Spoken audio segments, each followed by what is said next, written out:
Hello বন্ধুরা, তোমরা কেমন আছো? আমি এখন একটু ভালো আছি। আজকে টানা 3 দিন পর বৃষ্টি হওয়ার পর রোদ উঠেছে একটু বেলায়, তাই বললাম চলো একটু ছাদে ভিডিও করে আসি আর তোমাদেরও কিছু আপডেট দিয়ে দিই। এই যে আমি গাছের আপডেটগুলো দিই, আমি কিন্তু গাছের বিষয়ে তেমন কিছু জানি না, আমারও এটা শেখাই হচ্ছে। আর শেখার সত্যি কোনো বয়স নেই। আর আমি যেরম যখন বুঝতে পারি জানি সেই বিষয়টা নিয়ে সঙ্গে সঙ্গে আমি ইউটিউবে ভিডিও বানিয়ে আপডেট করে দিই। আর জবা ফুলের প্রতি টান আমার একটা আলাদাই।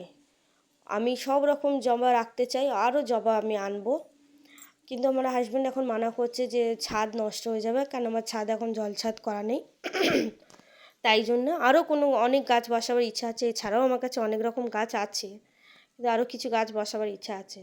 তার উপর আমার হাজব্যান্ড বললো আমি ছাদ আস্তে আস্তে পরে ঠিক করে দেবো, কিন্তু এখন নয়। কেন, মধ্যবিত্ত পরিবারের টাকাটা তোমরা জানোই, পয়সাটা অনেক দাম। ছেলে মেয়ের পড়াশোনার সাথে সংসারেরও কিছু খরচা আছে। তারপরে এই গাছের পেছনে টাকা তো লাগেই।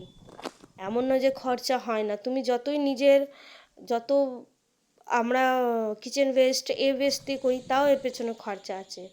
কিন্তু একবার কিনে নিলে একটা দিয়ে তোমার অনেকগুলো গাছ বেরিয়ে যাবে, আর গাছ কিনতে তোমায় লাগবে না। আর যেরম যেরম শিখছি তোমাদের সেমন তেমন আপডেট দিচ্ছি।